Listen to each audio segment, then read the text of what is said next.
nga't paluwas na tayo ng Manila para kunin yung Montero Sport na nabenta natin. Galing pa nga ng Bohol yon, tawid dagat. Okay naman at may nakadil na tayo. Wala rin nga palang iba-iba, si Tito rin ang kukuha. Kaya paluwas na tayo ngayon para kunin na kasi 5 days din pala ang biyahe nun. Kaya ito, ready na ako. Kasama ko nga dito yung bayo ko, yung asawa niya. Ito nga't pinainit ko na yung sasakyan. Ito nga pala si Tisoy ang gagamitin namin para mabinat-binat naman. Kaya dadalhin natin siya ngayon sa Manila para kunin yung isang Montero na nadil natin. Ito na nga at may dala pa akong cooler dahil gustong gusto ko na malamig. At syempre magpapaalam na tayo kay Mrs. at sa anak kong si Sophia. Ito na nga at pabiyahe na kami. Dito na yung bayo ko at saka si ate. Ready na sa long drive si Tisoy at masusubukan din yung malalakas na mga ilaw niya. Syempre nakapag-pray na tayo para sa biyahe. Kaya ito alis na kami at may iwan si Mrs. dahil bawal siya magbiyahe kasi buntis. Ingat sa amin sa biyahe. Syempre takbong pogi lang, hindi pwedeng masyadong mabilis. Syempre dahan-dahan bigla lang.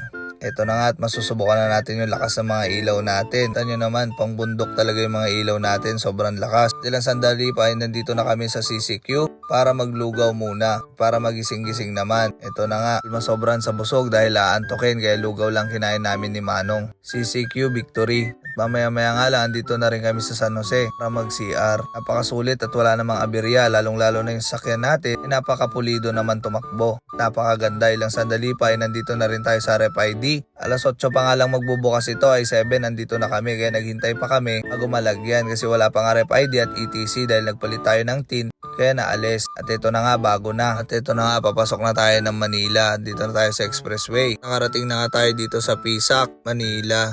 Balot Bridge, Tondo, Manila. Ito nga ay puro container. Pisac, para siyang piers. Pero dito ay puro container at puro mga sakyan ng mga karga. Dito natin kukunin yung Montero galing ng Bohol. Nadaunan na nga ito.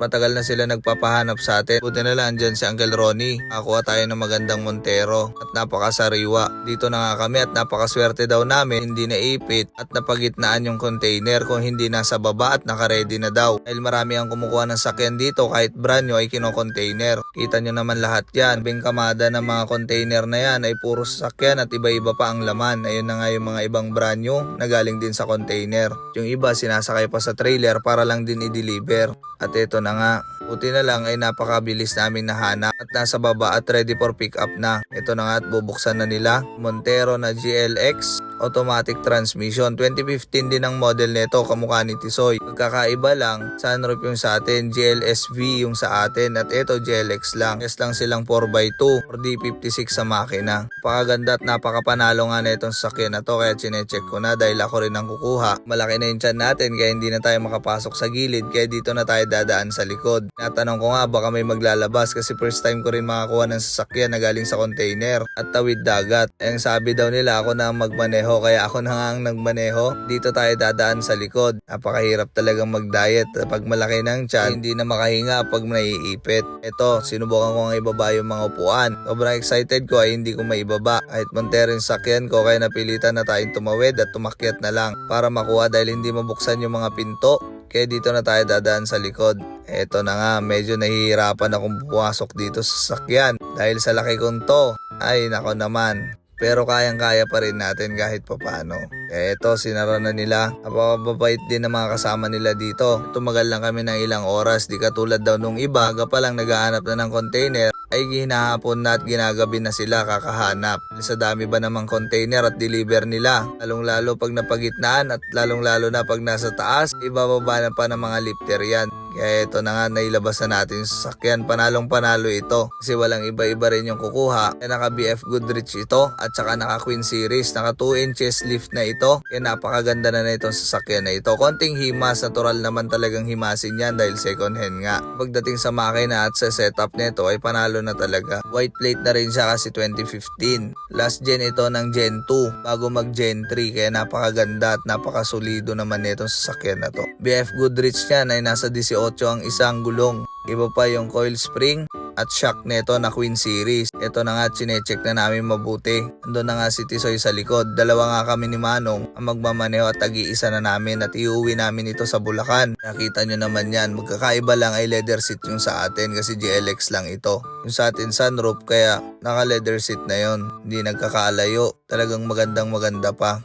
At ayun na nga yung Queen Series, medyo madilim kasi kaya hindi ko na naipakita. Kita nyo naman yung gulong na BF Goodrich. Naka-rim 20 nga rin pala ito na mag. Shiny pa naman yung paint at napakaganda, kulang lang sa bapping. Konting himas at maintenance lang ito. Ready na sa long drive. Kita nyo naman yan, napakaganda. Napaka-intact pa naman pati ang interior. Medyo mataas lang ang odo nito, 140,000. Pero sa engine wala kayong masabi at napakaganda. Ayan nga, sabi nga ni Manong ay napakabilis daw namin nakuha yung sasakyan namin sa container at hindi kami nagtagal. Paka-solid nga. At ito nga, ipapakita ko sa yung engine bay at napakaganda naman. Walang kahit ano pa at bago na rin itong battery nito. Kita nyo naman yung 4D56 4x2. Ayan, napakaganda nga. Wala naman kayong masabi, walang tagas, wala lahat. At napakatining din ng andar. Pinagkakalayo kahit 70,000 ang odo natin sa Montero ay parehas na parehas pa rin sila. Ang tunog at napakapino pa rin. Kaya ayun, ibabiyahe na natin dito sa Bulacan para mai-deliver. Ito na nga yung mga papel, chinek ko na kung kompleto at kung walang naiwan sa container. Nung chinek ko nga ay medyo okay naman lahat at kompleto, kaya ito na nga,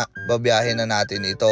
Buti nga napakasaglit lang ay nakuha na namin tong Montero. Kasi isa't kalahating oras lang ay nailabas na natin ng ganun kabili. Salamat din sa mga tumulong sa atin dito sa Pisa, kaya na nga, naneho na ni Manong para i-deliver na natin. Convoy na lang kaming dalawa dahil mas magaling siya dito sa Manila at alam niya yung shortcut at pasikot-sikot. Kaya siya na nga yung pinauna ko. Lumabas na nga kami dito sa baba ng Skyway Stage 3. Medyo maghihiwalay nga kami ni Manong dito dahil sinabi ko ay pakargahan niya na yung RFID, kaya nauna na ako. At tuminto nga kami at naggasolina dito sa Petron at ito pinagtabi na nga namin. Ang itsura ay napakaganda. GLX, GLSV, XE yung sa atin. At ito ang naidil natin ay GLX automatic. Ilang ang pagkakaiba, paddle shift at sunroof lang naman. At andito na nga tayo sa Philippine Arena para magpunta na ng Bulacan at may deliver na natin dahil excited na rin daw sila tito makita ito. Dito na nga tayo sa Celia Street.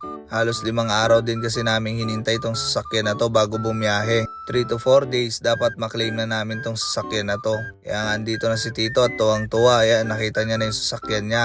I-deliver natin ng maayos at nakapag-deal na kami ng maayos. Ito nga palang kumuha ay biyanan ng bayaw ko. Ayan, kung mapapansin nyo, pinapaliwanagan na namin. Sa akin nga nagpahanap si Manong para makakuha ng magandang sasakyan. Wala namang problema, basta hindi nagmamadali ay makukuhanan natin yan. Hindi lang naman kung saan-saan tayo pumupulot. Kaya ito, pinakita na namin lahat ng requirements at ORCR.